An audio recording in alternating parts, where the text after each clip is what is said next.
Hello, everyone, and thanks for joining us this month for Side by Side Digital. I'm your host, Rebecca Shively. We've got a great program lined up for you this month. We're talking about meetings that matter. As we head into the end of the year, you probably have a lot of meetings on the horizon. So whether you're meeting with your lender to talk about financing needs or your landlord to talk about next year's agreement, it's important to be intentional about how you approach these meetings to achieve the best possible outcome. We have two guests today. We're joined by two of our young and beginning relationship officers, Nate and Evan, and they're going to share some of their best tips and tricks when it comes to preparing for some of these important conversations. Nate, Evan, thanks for being here with us today. Nate, I'll go ahead and turn over to you. Well, thanks a lot, Rebecca. I really appreciate the opportunity to be with everybody today. And so, a little introduction. My name is Nate Gable. I am a young and beginning relationship officer in Northeast Iowa. And along with working at Farm Credit Services, I have a small farming operation, including crops and a sheep flock. Evan, can you tell us a little bit about yourself? You bet. Thanks, Nate. My name is Evan Babcock, and I work out of the Carroll office, and I serve all of Southwest Iowa, offices of Harlan, Red Oak, and Carroll, serving our young and beginning producers in all of Southwest Iowa. Nate, we've kind of got a webinar going here today about some meetings that matter that we've put together, but why don't you talk to us a little bit about why is it so important to be thinking about meeting with our lender? Well, that's a great question, Evan. So, first of all, we do like to meet with our customers every year at least. And as we approach winter here, that's a real common time to meet with our lender for an annual review. So, why is it important? Well, first of all, those of us that are in lending as financial officers and relationship officers, we really enjoy working with you, and we enjoy knowing more about our customers. That's why we got in the business. We enjoy working with people. And so, it's really important to get together every year so that, first of all, we just learn about how things are going on your operation and with you personally. And so, that's a really important aspect of meeting with our lender every year. And then, of course, we're going to update financial information so that we can be more useful to you as an advisor and a stakeholder in your operation. So, what do we need to talk about in this annual meeting? The story of the operation, or what we call operation scope, is really important. That includes enterprises that your operation is involved in. So if we're producing grains, livestock, maybe we have other side businesses like custom operations. It's important for us to understand exactly what business enterprises that you're participating in on your farm. The size and scope is always important. So number of animals or number of acres. And again, the more information that we have about your operation, the better able we can serve you. And so along with those enterprises, we also like to have a description of your land or facility base. So how many acres do you own? How many acres do you lease? What are the lease agreements on those acres?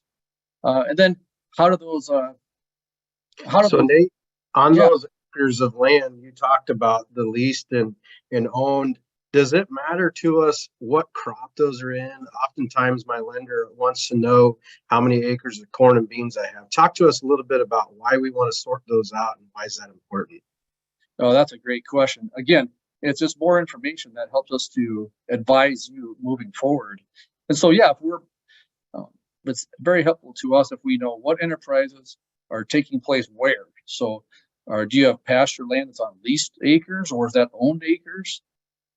Maybe facilities. Do you own facilities? Maybe it's a livestock facility, or do you own that or lease that? It's always important to, again, just the more information that we have about the operation, the more helpful it is. So, machinery is another really interesting topic because a lot of our young and beginning farmers may have an agreement with a parent or a neighbor or employer where they're exchanging labor for the use of machinery. And sometimes, of course, we own our own machine. And so a description of that machinery, how it's used, and what those agreements look like or ownership looks like is always helpful. And then off-farm income is really important. Off-farm income obviously helps us to cover family living expense and may be useful in debt servicing and operating expenses on the farm business too. So Nate, I tend to keep my farm and my off-farm income separate. I like to run each as their own individual enterprise. Are you still going to want that information about my off-farm income? Oh, that's a great question, Evan. We do want that information on that off-farm income because, and I like the idea of keeping that separate as far as from a record-keeping standpoint. But that off-farm income is really important and really helpful in covering family living expense, like I talked about earlier, and it may be useful in debt servicing too. So, really important to include that off-farm income, and then tell us how that off-farm income works. Yeah. So let's say we're getting ready to have our meeting with our lender, Nate. Can you give me an idea of what should I bring and be prepared to have? So that way it'll make better, efficient use of my time and your time and have everything together in one spot. Well, yeah, that's a great question. And so first of all, like we talked about that operation scope, if you have that written down, have the description of your farm written down so it's organized and easier to visit about. If you have those acres organized as to what's being produced on what acres or how many units of livestock you are using or you are producing, that's always helpful. But when we get to financial statements, every year we're going to update a balance sheet. And so why do we look at a balance sheet? First of all, what is a balance sheet? And you see a picture on your screen of a blank balance sheet, but a balance sheet is a picture of the financial condition of our business at a point in time. And so every year we're going to update that balance sheet, preferably the same time as we did last year, so that we can compare year to year the financial condition of our business. And so hopefully the borrower can, produce their own balance sheet, but many times as a lender, we're going to work with you to create that balance sheet, update it. Like I said, on the screen in front of you is a blank balance sheet.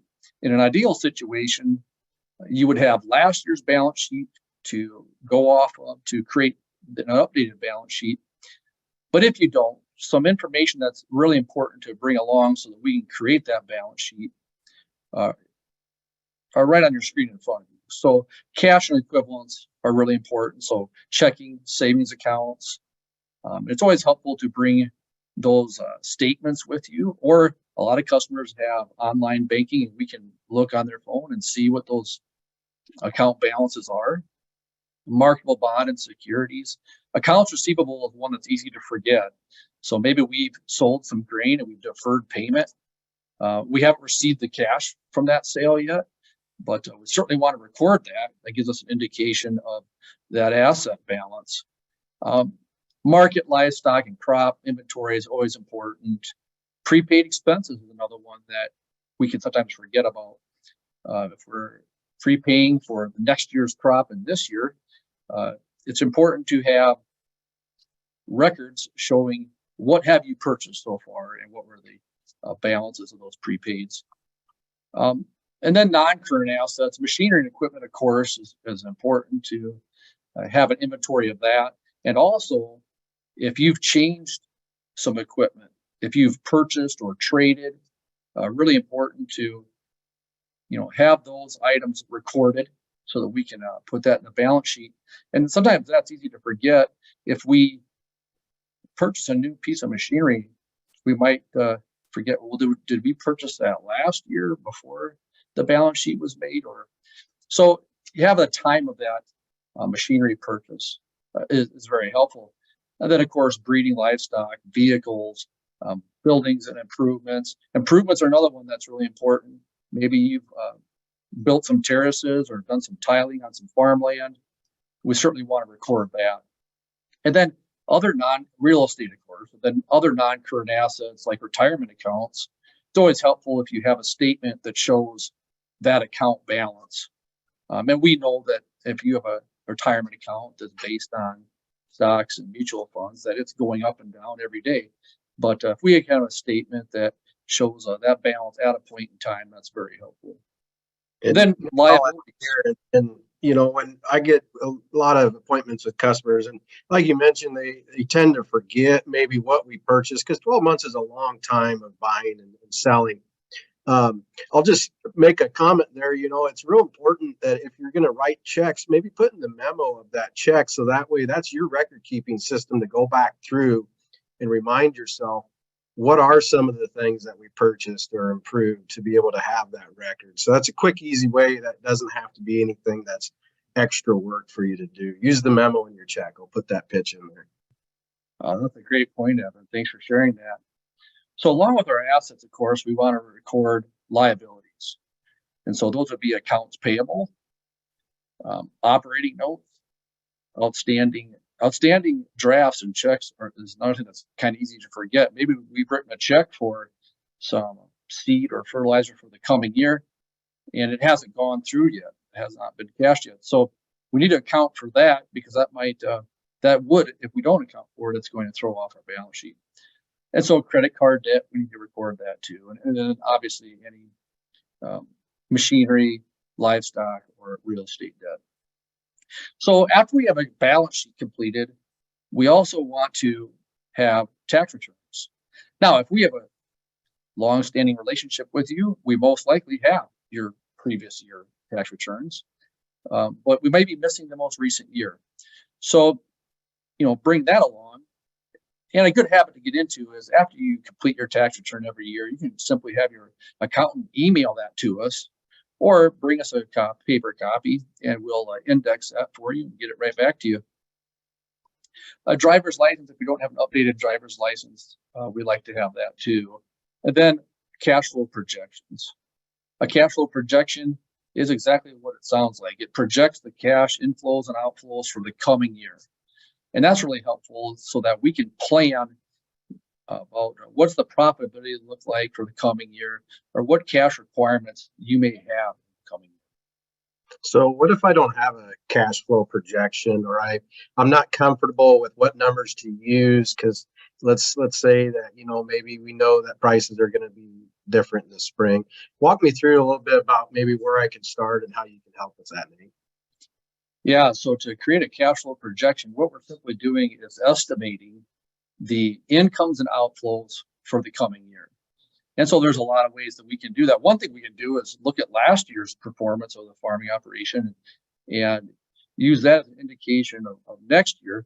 But also, if you are visiting with your local agronomist or a feed specialist, they will help you to project those expenses for the coming year. And of course, we can use the futures market to get kind of an idea of where we can be expecting for income from our production. And then of course, financial officers will obviously help you too to estimate those incomes and expenses. So out of this list that you gave me, Nate, I just happened to be at the FSA office setting up my young beginning farmer loan there. And they asked for all the same stuff that you did. And I was wondering, is there a way that we can maybe cut back on some of the duplication here? And how can we work together to get FSA the same stuff that Farm Credit needs? Well, yeah, even though it's a lot of fun to put together all these financials, it does consume some time. And so if we can share that information with FSA, it just saves time for everybody. And that's where that authorization to share and release information comes in. And most customers we're going to have that on file for customers anyway. But yeah, in most cases, we can simply email that information to FSA. And again, it saves everybody time, and we're all looking at the same documentation too. And that's helpful when we're working with FSA, maybe on a real estate purchase or something. It's really helpful that we're all on the same page and we can discuss as a team to help the borrower. So beyond all the financials, Nate, what else could it be beneficial or helpful to bring to this meeting besides the balance sheet, cash flow, and tax return and driver's license? Well, again, another great question. So, what I've discussed so far is the annual review. But as year goes on, we might be meeting over other loan requests. And so let's talk about that a minute. So what type of loan requests are you looking for? So is it a real estate loan? Is it expanding the breeding stock operation? Maybe you're looking to establish a line of credit. And so on your screen, you'll see, what type of information is really helpful for us as a lender. For a real estate loan, it's always helpful to have a description of the property that you're interested in purchasing. So obviously total acres, of those acres, how many of those are tillable, pasture, CRP. Again, the more information we have about that property, the better able we are to help you out. And then, of course, how does this addition of land affect your operation? And you, as a borrower, you've already thought about that, but it's important for us to hear from you, why this purchase would be beneficial to you. And very similar with machinery or breeding stock, loan request, what exactly are you looking to purchase? What are the costs of these assets that you're looking to add to the farm? And then how does this purchase affect your operation? Very important to think about. Does it improve my production and my efficiency, et cetera? And then an operating line of credit, how would you use those operating lines? And what does the cash flow look like? Going back to that cash flow projection, what does that annual cash flow look like? Amounts of incomes and expenses and timing.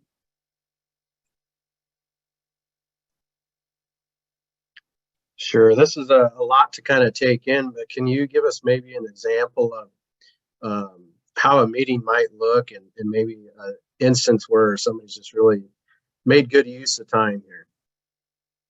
Yeah, so my top customers, they have a really good picture of their operation, really good description of their operation. And along with that, they have an idea of where they want to be. They have goals and objectives that they want to accomplish in the next year, the next 3 years, the next 5 years. And it's really interesting to always visit with customers about those goals and objectives. And it's helpful to us as a lender when the customer has a goal and they're laser focused on that goal. And then when we look at financials, then we can talk about management decisions that can help our borrower to reach those goals. And our top customers do those type of things. And they're thinking all the time, and they're a lot of times updating their financials on their own. And then when we get together, we don't have to spend so much time focused on financials because they're prepared. We can spend more time talking about where they are today with their farming operation and where they want to be in the near future. Sure, sounds good, Nate. Any other tips for meeting with the lender? I think we covered a lot of them. Do you have any other tips, Evan? No, but I will say, one of the key components that is important to myself as a lender, and you might find very unique to Farm Credit Services of America and Frontier Farm Credit, is we build relationships, and that's a big part of how we lend money and get to know the operation as a whole rather than just as the loan. I'll give an example of a young man that came to visit me for a first time, hadn't been farming before, and I asked him some information about the operation and things outside the operation. And he said, "Whoa, I just came in for a loan." Well, if you're going to have a farm and family living, oftentimes one or the other is going to help each other feed off each other. And now he understands and gets that in order for us to best serve the producer, if we know about your goals and your vision outside of the farm, and you as an individual, we can usually put a lot of pieces of the puzzle together to help meet those goals. So that personal touch of getting to know your loan officer and the loan officer getting to know you is very important for us to help meet your goals. You bet, Evan. I think that's exactly right. So another meeting that we're having this time of year is a meeting with our landlord. So, Evan, I know you have some really good insight on that, and could you share that with us? You bet. As Farm Credit Services and Frontier Farm Credit, we have a lot of customers that are landowners or landlords, however you want to shape it, and we meet with them oftentimes because maybe they're working with us in a financial standpoint, but we get a lot of feedback from them as to what makes them happy, what makes them tick, and some of those things I feel are worth relating to our producers to help maybe strengthen their relationships as well. Like I mentioned earlier, the lender and the operator relationship is important, but so is your lender and your landlord operation. relationships. So thought I'd share a few things here that we've kind of found as we've worked with some of these landlords. But with every relationship out there, whether it be maybe a personal or a business, communication is key. And some of that communication can be defined, and some of it could just be asked, how do you want to be communicated with? And some of these landlords might be distant. Some of them might want to be silent partners, but we want to actually ask them, at what point do you want informed and how do you want informed? Some of these farms might be legacy farms. They might be farms that they grew up on, and they might be very intrigued and kind of enjoy seeing what's happening out there, and might enjoy that. And don't also be surprised if you get some landlords that maybe they're more truly the investor type that doesn't need to know about what's going on, just send me the check. And you'll find that. But by asking upfront and finding out what they want, it opens that door for the opportunity for them to be able to say yes or no, I want to be involved. And beyond that, if you find out that they want communication, we can find out what type and maybe how often. So we might want to find out that they want to be informed throughout the year.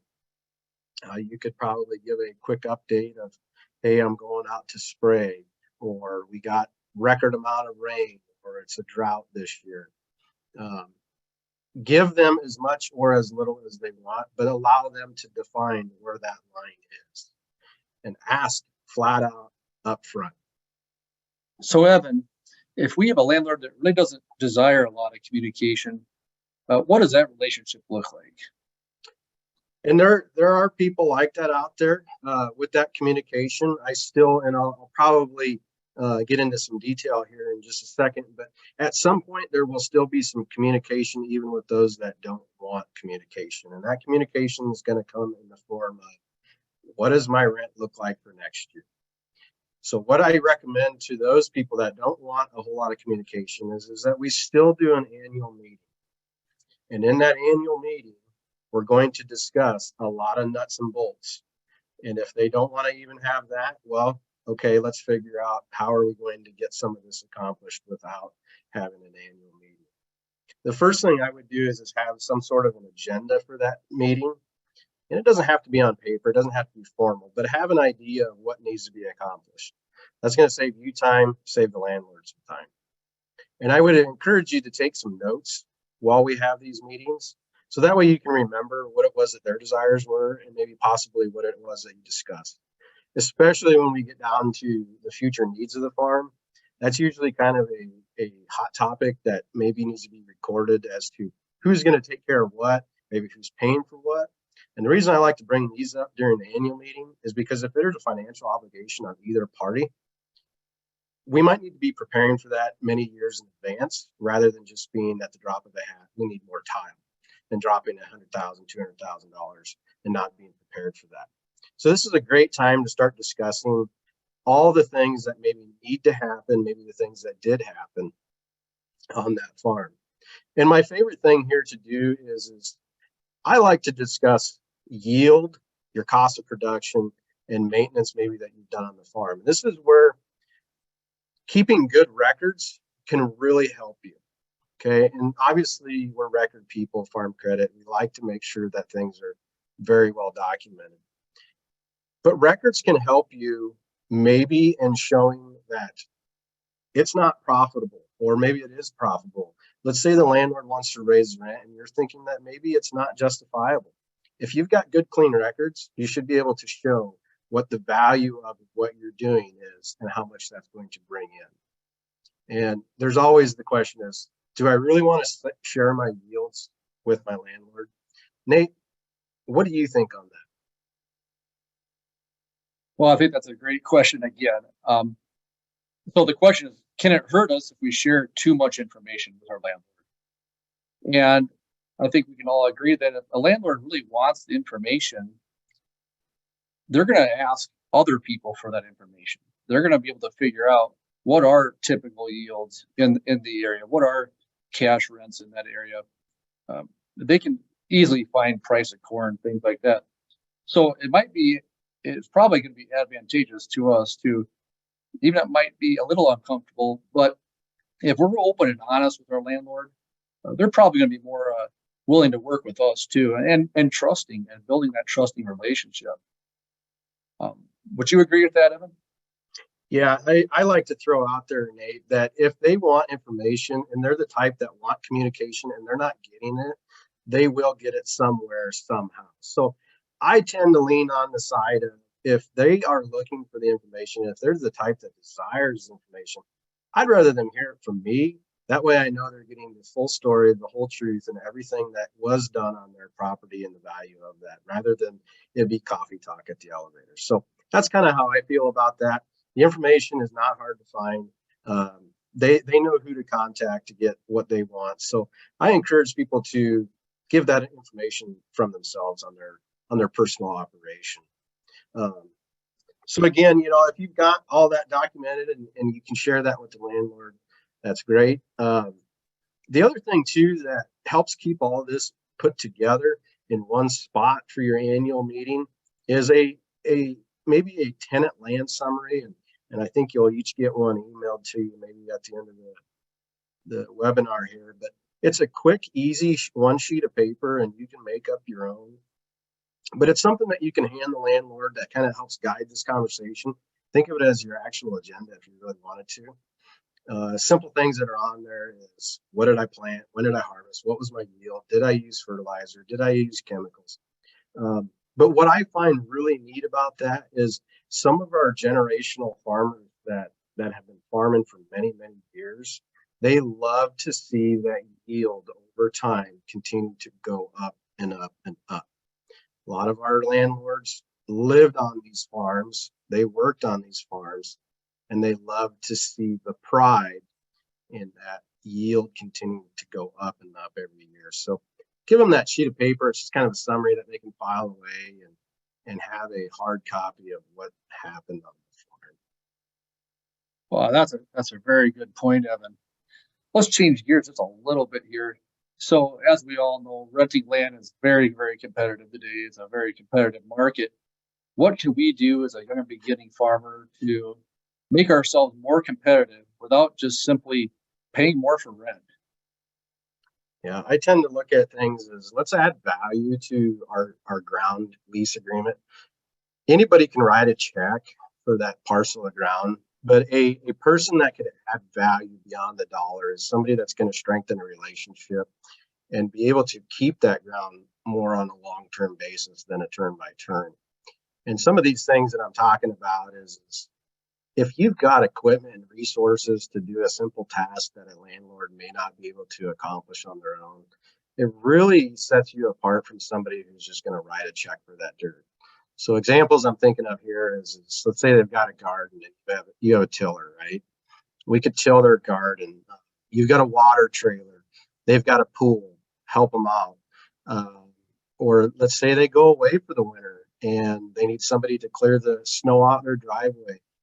All those things are value added that probably doesn't take a lot of your extra time or even special equipment that you probably already have, and put it to good use. Because like I said, anybody can be competitive in check writing, but it's where we add the value that is the most competitive part to it.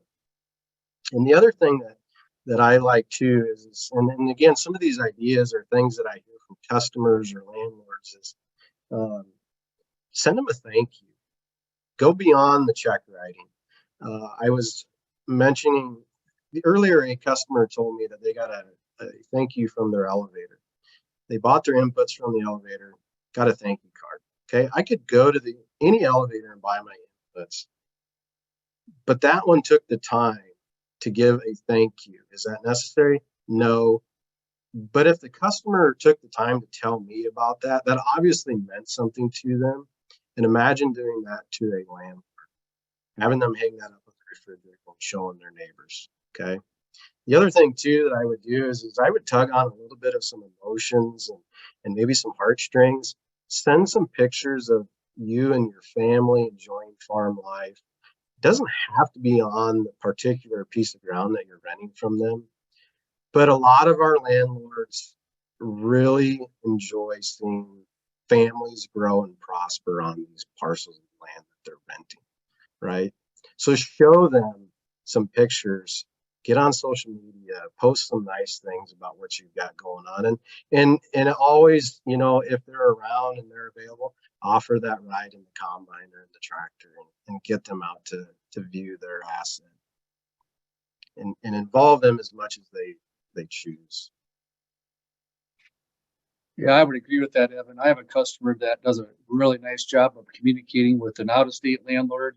And as you said, this particular customer uses social media and does a fantastic job of even sending videos of operating the tractor or combine in the field, and always does a really nice job of showing their children in the cab with them. And their landlord just loves that. And they've built a really, really strong relationship because of his extra effort, you know, to share information and using technology that's available to us. Right. There's all kinds of means and methods to share information, and that goes with any part of how we're going to share our story. Put it out there in a positive way, and be careful about character as well. You know, landlords can see what you're up to in the community. They see how you portray yourself as a producer. Put positive, good messages out there about what you're doing on the farm, and also be cautious about what maybe negative stuff that we could be putting out there. Your farm is an operation; it's a business, and people want to do business with people that they have trustworthy and high character values, and that'll help build that strong relationship as a good, positive person as we're posting stuff on social media. So. Well, I agree. I agree with that 100%. So, Rebecca, do we have any questions on our topics today? Yeah, thanks, guys. A lot of really good content there. I like how you both kind of took it back to telling the story of the operation. So telling your lender about what you have going on, but also keeping the landlord informed. So kind of a cool parallel there. So we have a little bit of time here for questions, so definitely remember to submit those using the Q&A button. One that we did have come through. So Evan, you kind of talked about, and probably this is a question for both of you, some of the things that people do that really stand out in an impressive way. Can you tell us a little bit about some of the things people do that are maybe mistakes or missteps or things to avoid, or maybe not a horror story, but what are some things young people can be sure to stay clear of? That's always a slippery slope there, because every landlord is different. But I can also tell you that we have to be cautious about what we want to flash off in public if we're trying to fight and combat higher prices on our rent. We want to make sure that if we do want to maybe have that discussion, that we've got good reason. Because if they see that we've got extravagant lifestyle, but we also want a break, they're going to question that. And that's actually a very common discussion that we've had in my particular experiences with a lot of landlords. I agree exactly with what Evan just said. I've had landlords really kind of complain about maybe a young person or a person of any age or renter of any age, but a great example is they pull up to discuss rent with a brand new pickup, and they're trying to contest the rent going up, and the person that landlord might be a person that never had a new pickup in their entire life. Okay, and so yeah, they see the tenant coming up with a new pickup, and they kind of question how they're spending their money possibly. And everyone has a right to spend their money the way they want to, but I think it's just a really good idea to relate to the people that you're renting land from. Really good points there. Yeah, it's not that you can't have these things, but having a little bit of self-awareness and, you know, kind of knowing your audience, right? Making sure you're meeting someone where they're at. Question, maybe this one's more for you, Nate, but we had a question come in about machinery values on the balance sheet. Is that something that you should be adjusting every year? I know the market for equipment's kind of crazy right now. What's kind of your take on that? Well, that's a real common topic. It's a question we get a lot from customers at balance sheet time. And you said exactly right. Today, we're in an environment where machinery values are increasing. Now, the problem with increasing the value of our machinery on our balance sheet is that now we are showing a net worth gain that's unearned. Okay, the farming operation didn't produce those extra dollars. And so we don't want to reflect that on the balance sheet. At the same time, we do want to, our standard here at Farm Credit Services is to depreciate machinery 10% every year. And of course, we have customers that, and rightly so, they challenge that and ask about it. But, one way to look at that is, even if that machinery value, that tractor, that combine, that baler, even if it's the same value today, the replacement cost of that machine has certainly gone up too. And that may have increased at a greater rate than what the value is of the current machine that we have. So by depreciating that machine, we are going to show a loss in value of that particular item of machinery. And so it's a more accurate way of showing a cost or reflecting the cost of that machinery as a fixed cost. All right. Maybe a question more for Evan around kind of the landlord conversation. And this is kind of a tricky one. Do you have any advice or recommendations if you have a strained relationship, or if maybe communication hasn't been great and things are a little bit tense? Do you have any strategies or things that you've seen work to kind of hit reset or repair that relationship if it starts getting maybe a little tense? Yeah, that's a tough one, and it goes back to the relationship that you can develop. And I find the best thing to do is just flat out ask, hey, what is it that you want? What can I do to better our communication here? And usually by having these annual meetings, that's a great starting point to just start a conversation and let it kind of take itself from there. But by having that identified time to discuss the operation, you'll find out that there's a lot of things that can come out, things that can be solved by just setting up a very specific time to have a conversation. Yeah, I think that's a great point. Probably the worst thing to do is to just ignore it and hope it goes away, right? But have, as much as it might be painful or awkward at the time, having the courage to kind of be really direct and have that conversation and clear the air, I think that's a good strategy. Anything you'd add on that, Nate? Well, I think Evan said it, exactly right. Try to repair that relationship the very best we can and ask the right questions. I think Evan said that very well. Awesome. Good advice there. Kind of a follow-up question, it looks like, to our machinery one. So is a piece of equipment worth 0 after 10 years, or is there a bottom that you would value something when you mentioned the depreciation? So a little more you could say on that? Yeah, that's a really good question. We opened a can of worms now. Yeah, we did. And I said, hopefully you YBS customers and any young and beginning farmer, we're having our workshops here this winter where we're talking about the balance sheet. That's the first workshop that everybody's going to have. All the YBS officers across our association are going to have. But yeah, that's a great question. We all know that tractor has some value.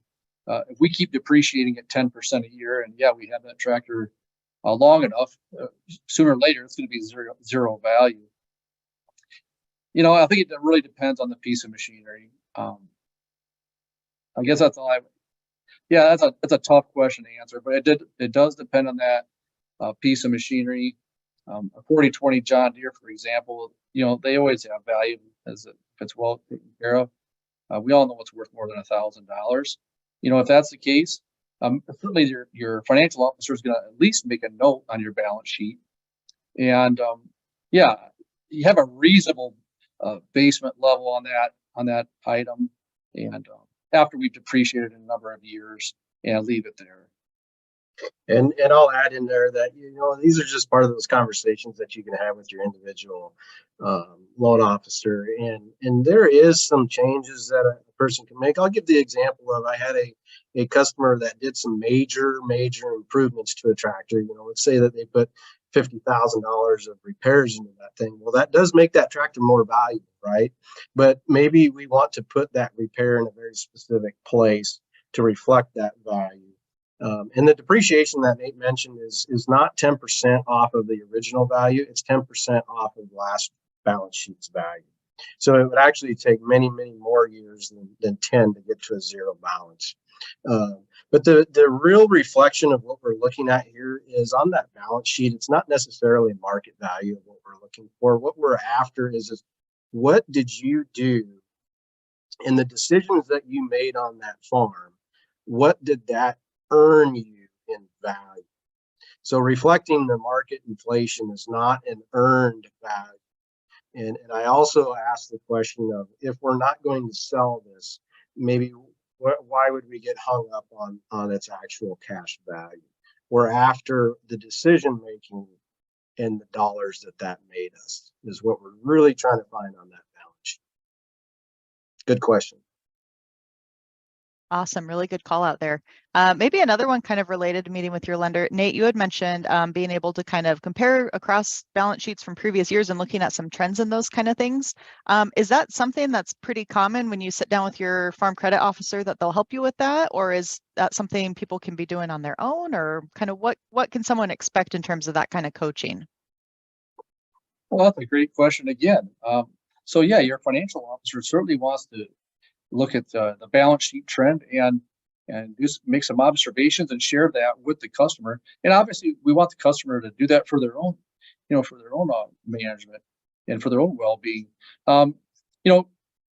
Farming has been said many times to be a cash poor, asset rich business, and so that's why analyzing the balance sheet trend is really important, because we might not have a lot of cash in our checking account to show for our income. But at the same time, maybe we've had $100,000 net worth gain from the previous year. So it's really important to analyze that balance sheet trend to see how this farming operation is progressing. Absolutely. And likewise, it could be going the other direction too. Maybe we have a lot of cash because we've sold down breeding stock. Maybe we had a beef cattle herd and we sold off our beef cows, and now we have a bunch of cash. So it feels like we made money for the year. But at the same time, now we don't have that asset. So we want to reflect that on the balance sheet, take into account. So we look at that trend analysis.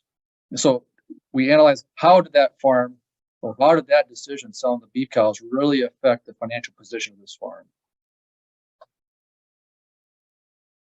Nice. And I like that you point that out, Nate, because it's probably also good information, as Evan pointed out, when you're sharing with your landlord, maybe at that annual meeting, kind of how the year went and how things are going. Having kind of that documentation and being able to talk numbers, I think helps you tell a really powerful story.